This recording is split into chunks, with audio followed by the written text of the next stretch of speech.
guys, welcome back to my channel and welcome back to another video. Now, as you can tell by the title, today I am giving you guys a little weight loss update, a little cut progress. And I'm just going to be explaining everything I've been doing for the past 6 months, how that's been going, what's been working for me, and then what I'm going to be doing moving forward because I'm a little bit past the halfway point. Now, if you are new here, I do have a couple videos on my channel already kind of breaking down my full fitness journey, fitness history, all of that. I've been in this industry for 10 plus years, and I also have a video explaining my PCOS and finally getting diagnosed with that. And I am going to kind of quickly break down how we got to this point now. So November 2022 is when I started a cut after being diagnosed with PCOS. I went into a cut for about 5 to 6 months and I lost a total of 20 pounds. So I was probably like 188 at that time and I got down to 166.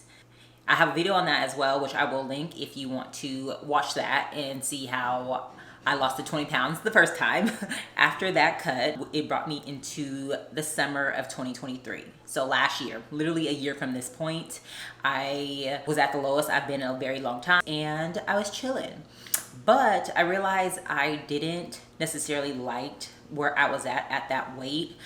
There's been other times throughout my fitness journey where I was at 166 and I just felt a lot more solid. I don't know, just the weight just felt different.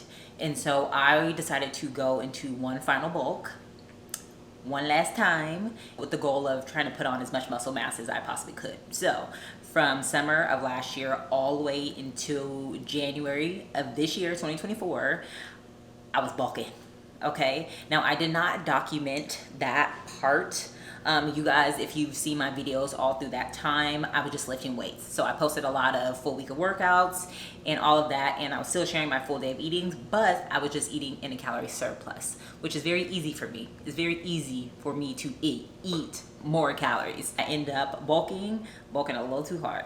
I bulked a little too hard because bring it around to January 2024, I got up to probably the highest weight I have ever gotten to. I do feel like I put on a significant amount of muscle mass, but I did get up to 197 pounds. So that was our starting point for this cut.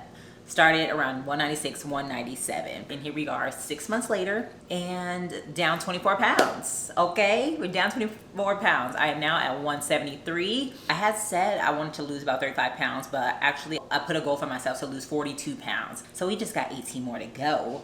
6 months in, on average, I've lost 4 pounds a month, which is phenomenal. Drop exactly 4 pounds each month? Absolutely not. I had like a 2 pound month, a 3 pound month, a big month, like a 7 pound. And I had a month where I lost absolutely nothing at all. But let's break down what it is that I did. Hold on, I got notes, okay? I got notes so I can remember what it is I wanted to talk about. So I'm gonna start with the weight training portion of this. Now, when it comes to weight training remains the same for me always, whether you're cutting or bulking. The goal is always to try to put on muscle mass or maintain as much muscle mass as possible, especially eating in a calorie deficit. You want to try to lose only fat, but of course, the longer you're in, you might lose a little bit of muscle too. But the goal is to maintain as much as possible. I use an app called Heavy, which I've mentioned multiple times on here. That's where I track my workouts. I try to hit those same numbers or at least close to it. If I'm hip thrusting 315, I want to try to continue to hip thrust 315. A lot of these things I'm going to mention kind of correlate with finding out that I had PCOS, but I feel like this will still work for anybody. Sometimes less is more.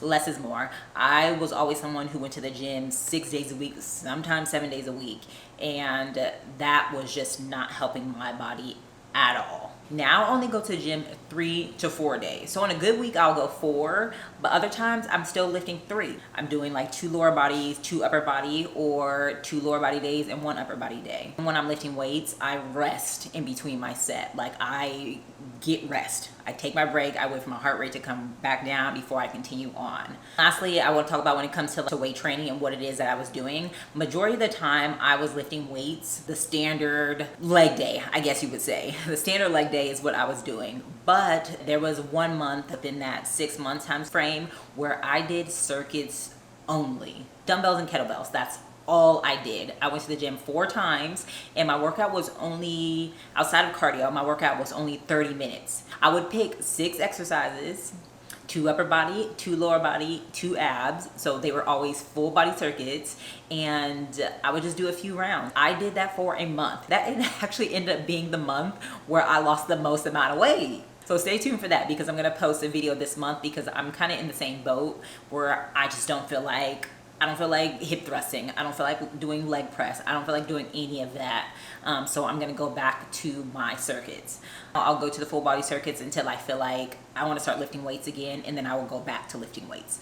All right, let's jump into diet, because we know that is the most important piece of all of this. I am someone who counts calories. I count calories. I know it's not for everybody, but it's something that I need to do. I'm not crazy about it, like super anal down to the every single calorie. I'm not like that at all. I just like to get a general sense of how many calories I'm consuming, because it is very easy to overeat.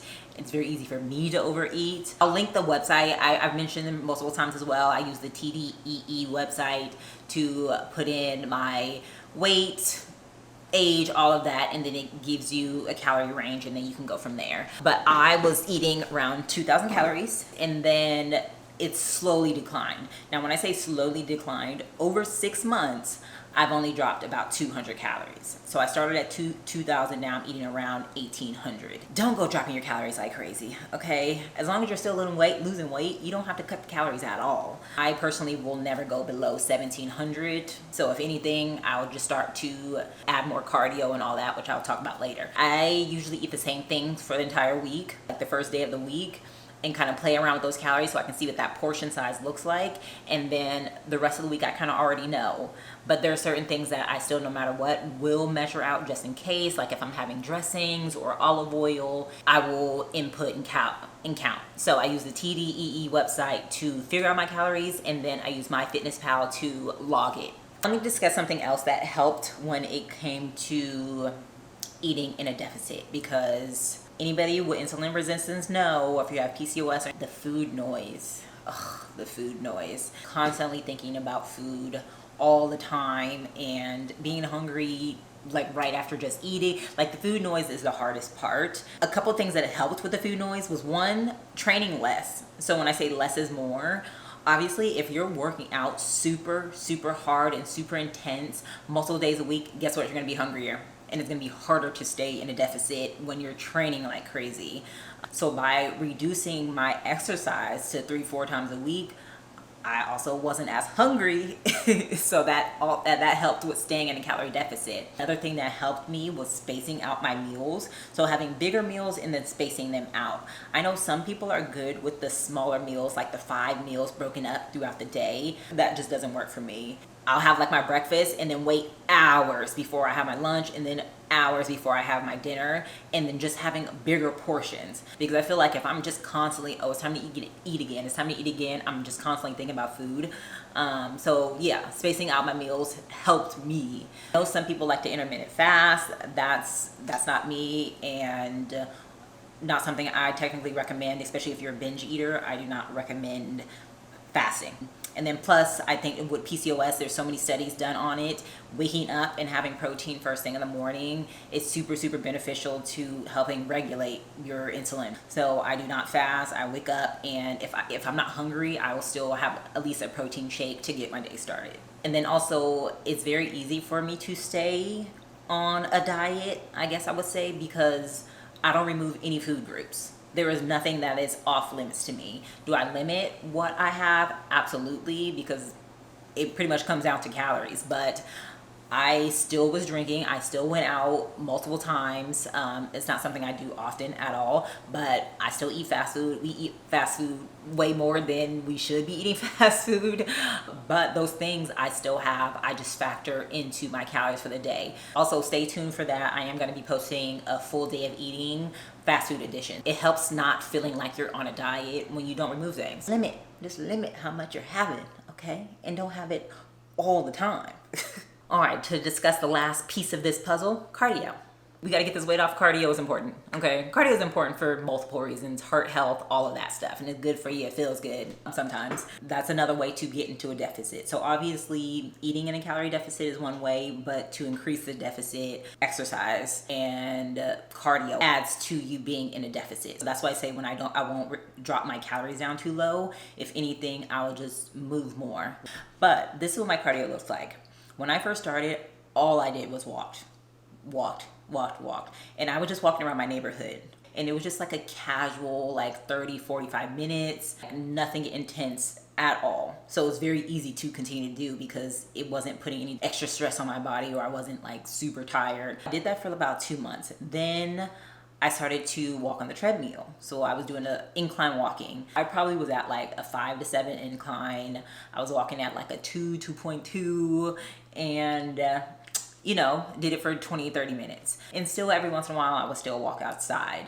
When that became easy for me, then I increased it a little bit. So maybe my incline went up to 10, and then my speed got a little bit faster. I did that for a couple months, which brings us to the past 2 months. I decided I want to get back to the Stairmaster. The Stairmaster was always like my best friend when it came to cutting all throughout like my fitness history. But when I used to be on that Stairmaster, I was sprinting, okay? Now I don't really do high intensity like that anymore. I started with only 20 minutes because that's all I could do, okay? And even then, I was stopping every 5 minutes to catch my breath. I was doing that just a few times a week, and then slowly I increased it. So now I'm up to 30 minutes, and I'm doing that 4 days a week. I am at like a level 5, and once that becomes too easy for me, once I know how to pause it, then I bump it up to a level 6, and then just go from there. Still go and walk outside. So I always go to Memorial Park, and I'll walk like 3 to 4 miles just to get like some outdoor steps in. When it comes to cardio, it's just been slowly increasing or slowly getting a little bit more difficult. So that pretty much breaks down the past 6 months and